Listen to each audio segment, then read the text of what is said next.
Good morning, Shield Wall Nation, and this is your daily report. But before I get into this, make sure you go down below and hit the like button, subscribe button, especially that one, the bell notification icon so you can actually get notified when I put a video up, and then share this. Share this video, share the channel, share what you need to share, let everyone know what I'm doing here. So let's get into this.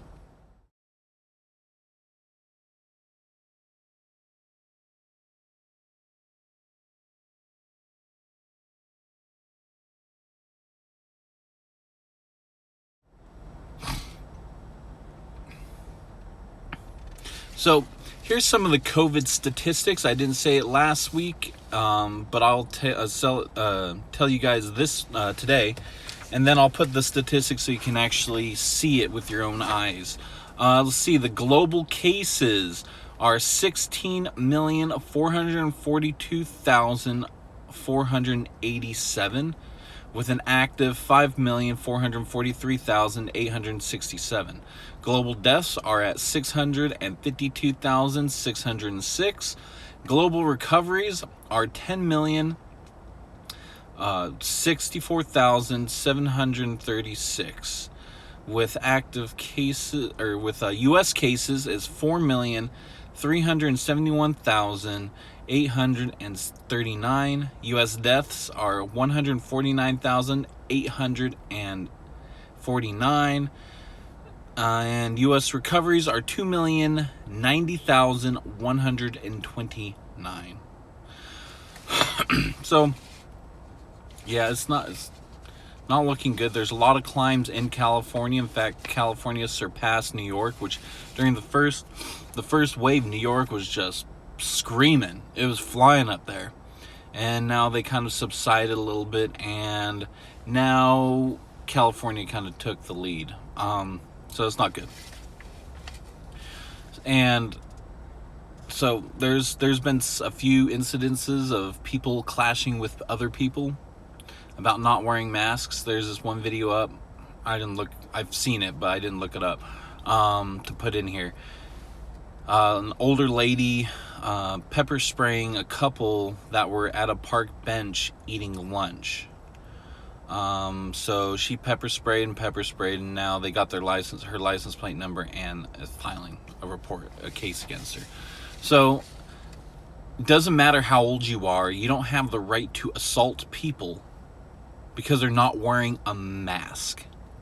If you're wearing a mask, that should suffice, because guess what? The big doctors all over in the country said, hey, guess what? Masks help people. So if you're wearing a mask and they're not, guess what? You should be okay. By their logic. Is it true? I personally don't. I think it's full of crap. But no. Anyways, I digress. It's not your obligation, and you're not a police officer or any sort of law enforcement or mask enforcement, so don't mace people or shoot people or stab people. Yes, it's happened. Let's see. Let's go to Seattle. According to the Department of Homeland Security, Customs and Border Protection, Special Response Team officers have been deployed to Seattle, Washington in preparation for the weekend's planned anti-policing protest. The Federal Protective Services requested the additional manpower and resources in order to protect federal property in the area. No official numbers have been made available, and DHS spokesman Alexei Woltornist, slaughtered that one, right? Said that there are no cities across the country that have the same threats and lack of local law enforcement support as we are experiencing in Portland. Customs and Border Protection and SRT are on standby in the area and should only be required. 2 DHS marked aircraft were observed landing in Seattle last night, deployed from McAllen, Texas. Seattle Mayor Jenny Durkan, as we all know, warned that she will pursue every legal recourse if federal agents intervene like they have in Portland. So I think that's funny. I think that's funny because she's finally actually doing something for her city, even though it's still negative. She's actually doing something. So, bravo for you. Too bad you're too dumb to actually get your city organized and safe for the rest of your citizens. And that's what DPS, that's what the SRT are doing. Doing your job where you failed. You failed to protect your citizens. Now the government is going in there to protect them. Don't be mad. Do your damn job. Or get the hell out. I don't even live there, and I'm pissed for the people that have to suffer through her idiocracy. So get out. Do your city a favor. Goodbye. Anyways, on to some other news. NFAC went to Louisville and talked to the Attorney General Daniel Cameron and told him that they will be returning in 4 weeks. 30 days. Yeah, so 4 weeks. 1 month. Whatever it may be. And if they don't get the whole truth, we're going to burn this motherfucker down. So, what are they going to burn? Is that a terroristic threat? Like, do they know the whole case? There's a video that actually spouted the whole case. And I'll just do a little bit right here. Brief.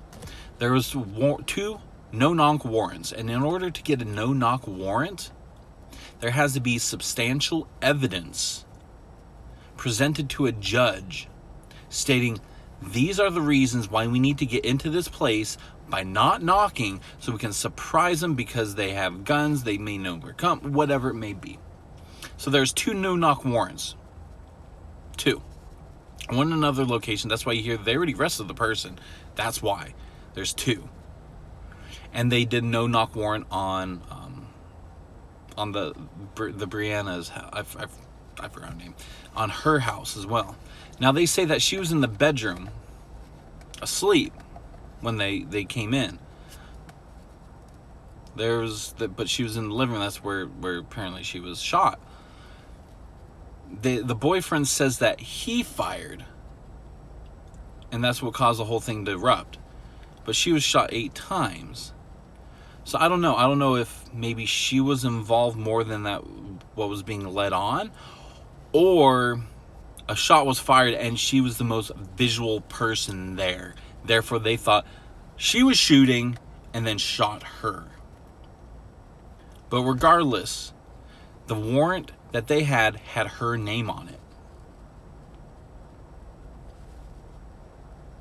Who knows? That's why they're still doing this. And if you push a case and where they have no right to an actual fair court case, you're interfering with legal proceeding to force it and say, if we don't do it, if you don't fix this, and if we don't get the whole truth in 4 weeks, we're going to burn this motherfucker down. Once again, that's why I'm saying he talks way too quick before his brain can catch up. And that's why some of his officers are like, that's not what we're trying to say. That's not what we're trying to say. Hold on. Whoa. They need to sit him down and talk to him and say, hey, you know what? Maybe you should not be on social media. Maybe you should not talk to anyone. If he was organized, he would have someone in a PR position. Right? Have someone in a PR position go, hey, in 4 weeks, we would like to have the truth, and we will be back. We will be back for the truth, and we want the truth.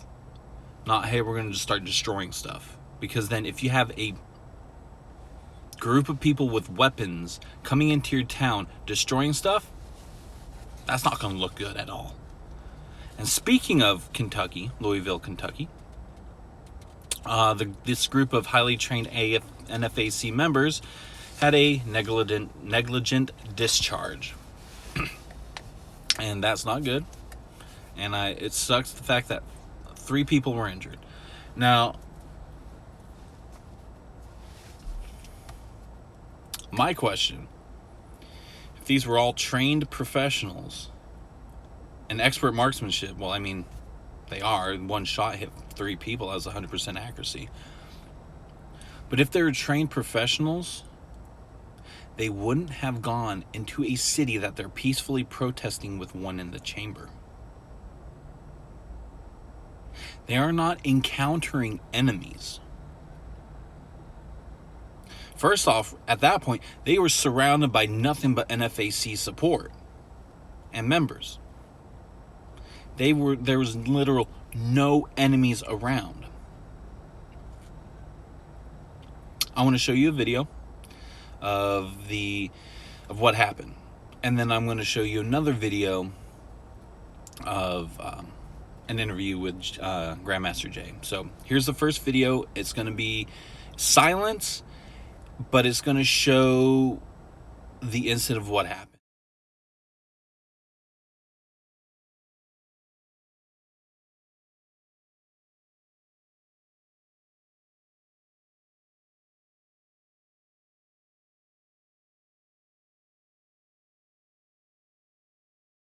So you saw how they kind of went down, got crowd around him. In the video I've only seen 2, but there's 3 injured, and then there's the shooter, so to speak. Now here's next clip is going to be what Grandmaster Jay explaining what Here's happened. What happened. One of the motherfuckers passed out because it was hot. It was hot. He passed out. He had an old style shotgun. You know them old school joints that don't have a safety? And it hit the ground. And the buckshot went into the cement. And the cement split into shrapnel. One person got hit in the leg. One dude got hit right here in the shoulder. Another girl got hit in the arm. That's it. Nobody got shot. So you saw how he explained what happened. And the one thing that doesn't make sense, well, 2 things, is why did he have, if he had no safety on that shotgun, why did he have one in the chamber? He should just have all his rounds on him, all his shells on him, and have nothing in that shotgun.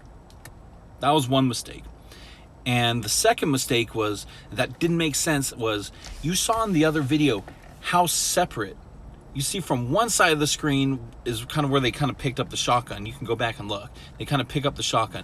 And then you see, I don't know, 10 feet, 12 feet that way, a person going down. Right? Grandmaster Jay said that was shrapnel from the concrete. Last time I checked, concrete doesn't shrapnel like that. That wasn't shrapnel. Not by a long shot. That was not shrapnel. He was hit by the buckshot or birdshot, whatever he was using. He was hit by that directly. Guy may have passed out. That was not concrete shrapnel. So anyways, I hope all 3 of them have a speedy recovery. The gentleman that passed out, I hope he's okay as well.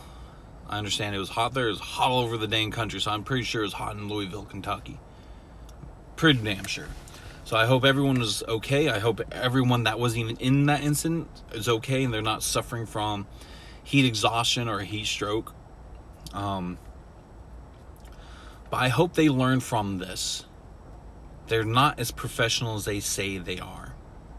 They shouldn't be making terroristic threats like we're going to burn this motherfucker down.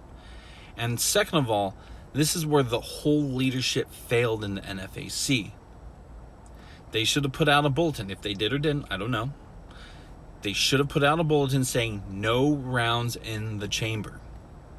And when they got the formation, they should have checked to see if there was rounds in the chamber. Double check, there's none. But that's kind of where they failed. So I'm gonna cut this video short now, and I hope all of you have a great day. So make sure you guys stay strong, stay resilient, and shield wall up.